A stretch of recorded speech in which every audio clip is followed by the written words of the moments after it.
Welcome back to our channel Respect Education.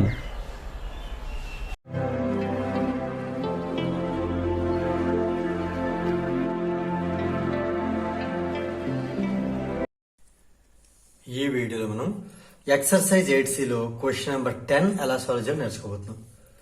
ఆ current of 0.2 ampere ఇది ఐని indicate చేస్తుంది. Flows through a wire whose ends are at a potential difference of 20 volt. ఇది V indicate చేస్తుంది. ఇది ఒక situation. ఎంత current flow అయింది? 0.2 ampere current flow అయింది ఒక వైర్ ద్వారా. ఆ వైర్ కి ఎంత పొటెన్షియల్ డిఫరెన్స్ ఇవ్వడం జరిగింది? 20 వోల్ట్. దాని ఎండ్స్ తీసుకెళ్లి 20 వోల్ట్స్ ఉండే పొటెన్షియల్ డిఫరెన్స్ కనెక్ట్ చేయడం జరిగింది. అంటే సింపుల్ చెప్పాలంటే మనకి I వాల్యూ V వాల్యూ ఇవ్వడం జరిగింది. మనం ఏం ఫైండ్ అవుట్ చేయాలి? Calculate the resistance of the wire R ని ఫైండ్ అవుట్ చేయాలి. And the heat energy produced in 1 minute. Heat energy, nothing but energy. ఎనర్జీని ఫైండ్ అవుట్ చేయాలి ఇన్ 1 minute. అంటే టైం అనేది 1 minute ఇవ్వడం జరిగింది. 1 minute లో అది ఎంత హీట్ ఎనర్జీని ప్రొడ్యూస్ చేస్తుంది ఈ సిచ్యువేషన్ లో అనేది క్వశ్చన్. ఇక్కడ మనం ఇచ్చిన వాల్యూస్ చూసుకుంటే ఫస్ట్ కరెంట్ వాల్యూ ఇవ్వడం జరిగింది. గివెన్ సింపుల్ గా రాసేస్తున్నా I = 0.2 ఆంపియర్. ఈ డెసిమల్ రిమూవ్ చేయాలంటే 2/10 అని రాయొచ్చు కదా. ఇంటూ 10/10 చేస్తాను అనుకుందాం. ఇంటూ 10 చేయడం వల్ల ఈ పాయింట్ రిమూవ్ అయిపోయింది. బై 10 అలా ఉంచాను. సో 2/10 ఆంపియర్ ఇది కరెంట్. అలానే నెక్స్ట్ ఇంకోటి వోల్టేజ్, నథింగ్ బట్ పొటెన్షియల్ ఇవ్వడం జరిగింది. ఎంత? 20 వోల్ట్. ఇప్పుడు first bit resistance find out చేయాలి. రెసిస్టెంట్ ఫైండ్ అవుట్ చేయాలంటే మనకు తెలుసు we have by Ohm's law. Ohm's law ఏం చెప్తుంది అంటే V = IR. ఇందులోని V ఉంటుంది, I ఉంటుంది, మనకు కావాల్సిన R కూడా ఉంటుంది. సో ఇక్కడ మనం సబ్స్టిట్యూట్ చేద్దాం. V అంటే 20, I అంటే 2/10 క్లియర్ ఇంటూ R మనకు తెలియదు, R ని ఫైండ్ అవుట్ చేయాలి. ఇప్పుడు ఈ R మనకు కావాలి అంటే 2/10 ఇటు షిఫ్ట్ అవుతుంది. ఈ 20 యాజ్ ఇట్ ఈజ్ రాసేద్దాం. 2/10 ఇటు వస్తే ఏమవుతుంది? రెసిప్రోకల్ అవుతుంది, 10/2 అవుతుంది. అంటే ఇది 2తో 2 5 టైమ్స్ క్యాన్సిల్ అవుతుంది. 20 × 5 అంటే 100. ఎప్పుడైనా కరెంట్ ఆంపియర్ లోని పొటెన్షియల్ డిఫరెన్స్ వోల్ట్ లోని ఉంటే రెసిస్టెన్స్ అనేది ఓమ్ లో ఉంటుంది, 100 ohm. Therefore first bit answer మనం కంక్లూడ్ ఇచ్చేద్దాం.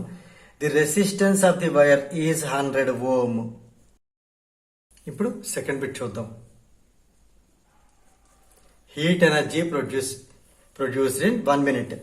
మనకు తెలుసు E = ఫార్ములా ఏంటి? P × T.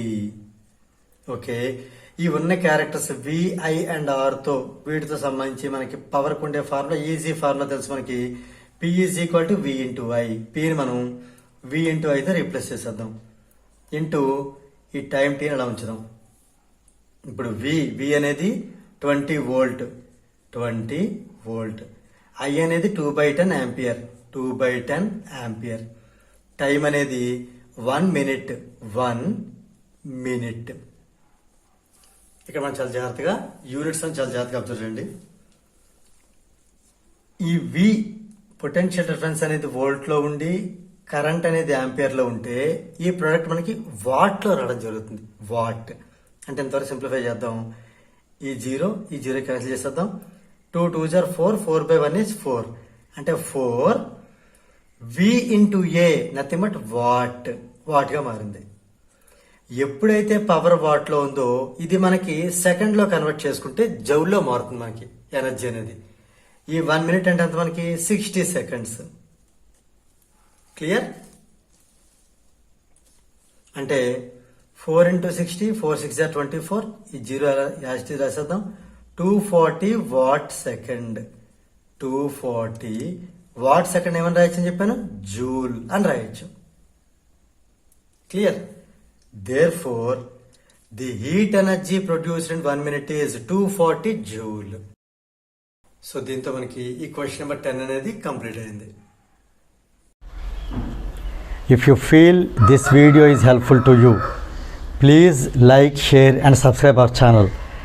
And please do not forget to press the bell button so that you will get the notifications from our channel. Thank you very much.